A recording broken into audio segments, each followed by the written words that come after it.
when I first started to do the billing for that particular doctor, it was really going haywire, and it had me really concerned, and I was kind of discouraged because I was like, why am I not getting paid?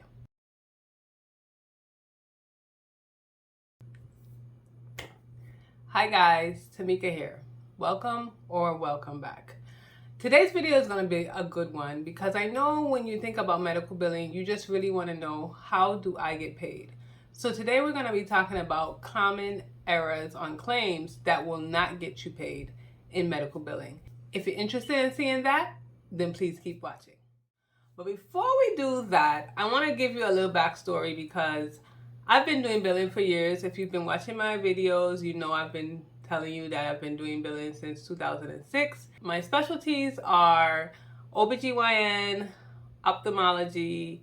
I do a little bit of mental health, but lately, maybe in the past year or two, I started to do another specialty, which is pain medicine. And when I first started to do the billing for that particular doctor, it was really going haywire, and it had me really concerned, and I was kind of discouraged because I was like, why am I not getting paid?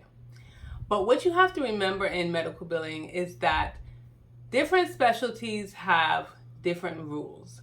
And so you may be very efficient in a specific specialty, but then when you go to something else, you kind of have to get used to doing that. What are the modifiers you need to use?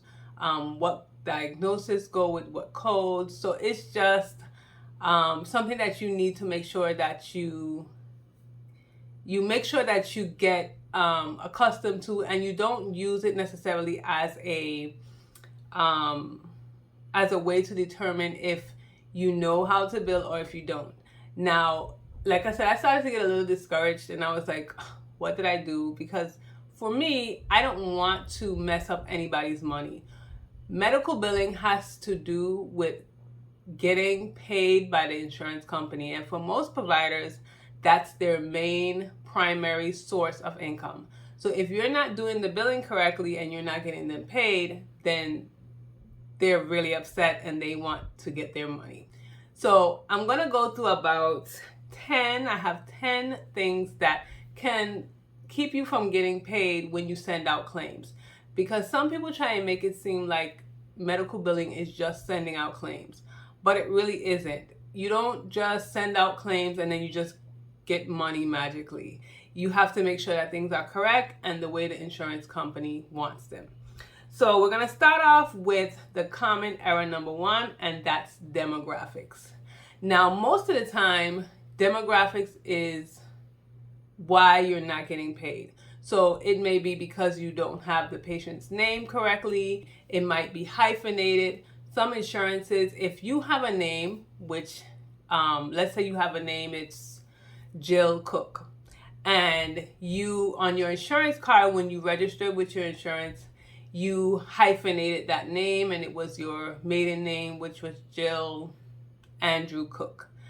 If we just put Jill Cook and on your insurance card has Jill Andrew Cook, then sometimes that can mess up a claim, and they can say, well, you're not insured, you don't have insurance.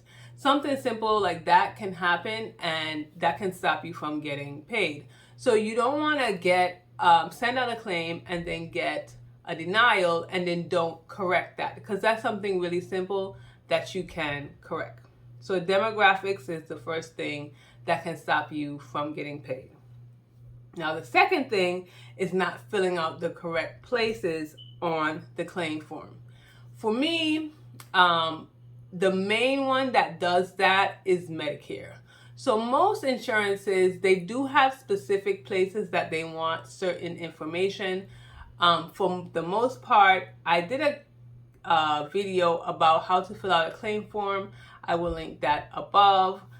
But that's basically the general way that you would fill out a claim form. But there are some insurances, mainly Medicare, that want specific things in specific areas. So where, if you're familiar with a claim form, where you would have your demographics for the patient, and then you would have the demographics for the insurance or the subscriber, sorry. You would fill in the information for the patient, their name, address, telephone number, and then you would also reiterate that on the side of who's insured if that is the person who is the subscriber. But for Medicare, they don't want that. They want the information for the patient, and then they might have you to just put the insurance ID, and you don't have to put the insured's name, address, if it's the same person who's the patient. Now, also I think it's in box 11, they want you to put none if Medicare is primary. Like, they have specific things that they want. And if they don't have it like that, they will reject it completely. They won't even try to process it. They won't even look further into it. They will reject it and you won't get paid. So you need to find out how your specific insurance company wants their claim forms filled out. So that is claim error number 2. The third one is sending in the wrong insurance company ID, the policy number, or even sending it to the wrong insurance company in general.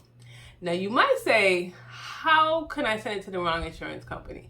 But when it comes to patients, you would think that they know what insurance that they have, you know, that they'll give you the right information because they don't want to pay it out of pocket, so they want to get paid. They want the insurance company to pay you. But some of these patients really just don't know. You know, they don't know. They pay for something. They might not know what the name of the insurance is. They might have had Cigna earlier out in the year, and then later on their job changed and they have United Healthcare. So they may give you a set of information as far as the insurance company, the insurance card, which includes the ID and the policy numbers, and then it ends up being wrong. So of course, if you have it sent to the wrong insurance company, you're not going to get paid. Or if you have the wrong policy number or ID number for the patient, you're not going to get paid because the insurance will not be able to pull up that patient's benefits. So that's number 3. Number 4 is an incorrect TIN number, EIN number, or NPI number. And these numbers are the tax identification number, the NPI number, which is for the providers and for facilities. So that's the National Provider Identifier is what I think that stands for. But if you are a provider or you're billing for a provider and this provider has several EIN numbers or tax numbers or NPI numbers, which some of them may have, most of them don't. Most of them may just have one. But there may be situations, which I had a provider who had started off with a specific NPI number and then he had to change it to another one. If you're not contracted with the insurance companies with all of these NPIs, all of these TIN numbers, all of these EIN numbers, then the insurance company is going to say, we don't know who this person is because these numbers identify the providers. So if they don't know what that number is, then they're not going to pay. So you need to make sure that you have the correct TIN number, EIN number, and NPI on the claim. Now, the third thing is an invalid primary diagnosis or not putting the correct diagnosis to the specificity that it needs to be. So when it comes to that, and I'm glad I said that right because I used to always get that word wrong, specificity. There are numbers. So every year, the ICD-10 book now, because it used to be ICD-9, the ICD-10 book has in diagnosis codes. And if you put an invalid diagnosis code, that's a way to have your claim denied. It might be rejected. It might be denied because they're not, they don't understand what you're saying. Now remember, a diagnosis code describes what the prognosis, what's the diagnosis of the patient.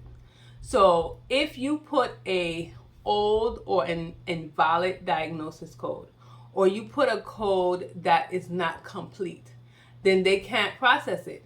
They don't know what you're trying to say. If you have back pain, if you have polycystic ovary, if you have something like that, each description of a diagnosis has a specific code. And if you don't use the correct code, then the insurance company will not pay. So you have to make sure that your number one, your code is a valid code, and number two, it is to the specificity. So when we got to ICD-10, we started to get diagnosis codes that are longer. So you might have a code, and this is just an example, but you might have a code was initially R10.2, but now you have one that's R0.125.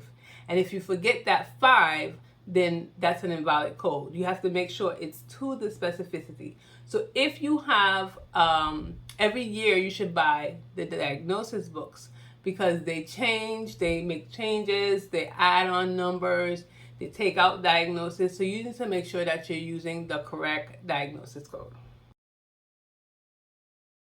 So if you have any questions, please don't hesitate to leave them below. Like, comment, and subscribe.